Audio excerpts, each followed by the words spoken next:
Greetings folks, Comrade City here, and today is 5th of November 2018, a date when the Ingress Prime scanner has been released to all regular players out there.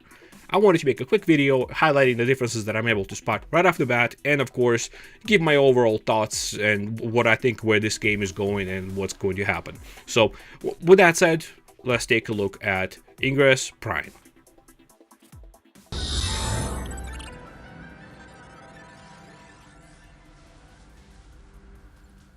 Right off the bat, as you log into the game, you will notice a significant graphical improvement to what Scanner used to be.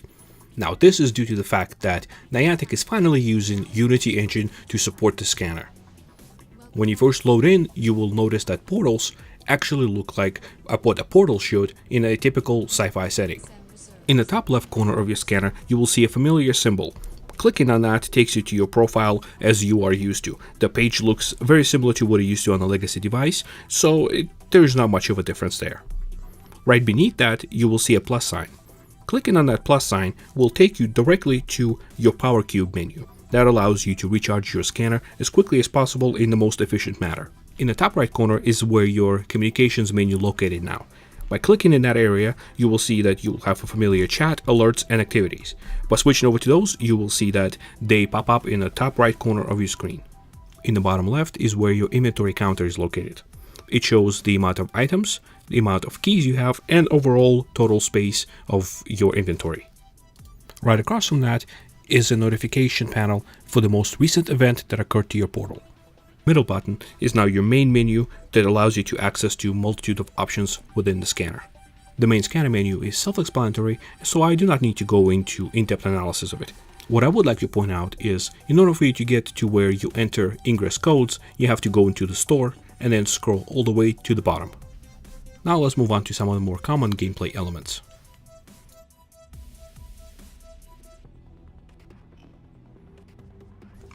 Capturing a portal is done in the same exact way as it was in the legacy scanner.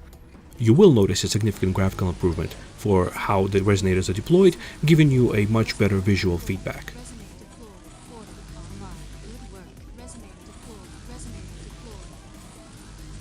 Hacking is done now by clicking a large button that says hack. By clicking and holding it, you will have the option to glyph hack, request a key, or request a no key.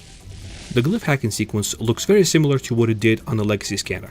However, you will notice that the graphics themselves look relatively choppy and perhaps unfinished.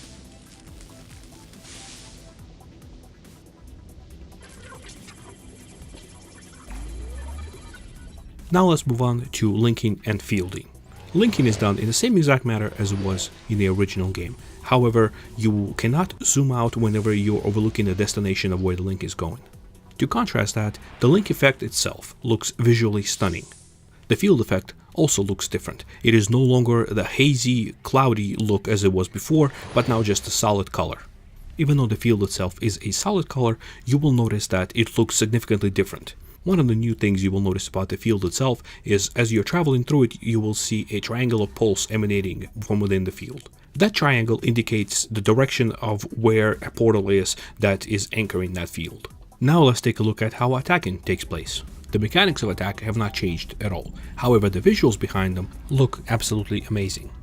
The wave traveling outward from the XMP burster looks very immersive and brings a whole new dimension to the way this game looks. I am personally impressed with what Niantic did with this one.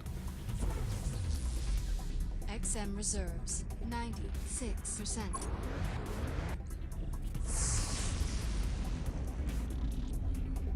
Ingress Prime has only been out for less than a day, and I have seen a lot of negative comments associated with this game. People are saying that this will be the end of the game. There's people who are complaining that the graphics look bad. There's people who are complaining that the game is unstable. I completely understand that, and I tend to agree with some of those aspects. Yes, the game rollout wasn't as smoothest as it could have been. Some people have lost their profiles, or at least have lost access to them. Some people couldn't log in at all. But overall, I think that Ingress Prime is a huge improvement from the original. And of course, it is hard to argue against the new Unity engine as opposed to the original one. Niantic has released a roadmap to show players where this game is going to be going in the near future. And as you can see, 2019 looks very exciting. As you can see, the game still needs some improvement, but I think Niantic is on the right track here. It still needs to fix a few things here and there, and yeah, there's problems, but there's always going to be problems. Any new software is going to have issues, and no matter how much beta testing you do, there's always going to be problems. So I'd say instead of us whining about it on Facebook or Reddit or any other social media channels out there, let's band together and let's try to help Niantic out, and hopefully Niantic will listen and actually improve the game, make it more playable, make it more appealing to the mainstream audience, to hopefully bring Ingress out of the fringes to where it's actually enjoyed by many players out there. Because personally, I talk to many people and they go, what the hell is Ingress? Nobody knows what it is. Everybody knows what Pokemon Go is. So, well, maybe this is a thing that will bring it out of the fringe. So, anyway, folks, that's it. Thank you for watching the video. And as I always said, well, good luck and have fun.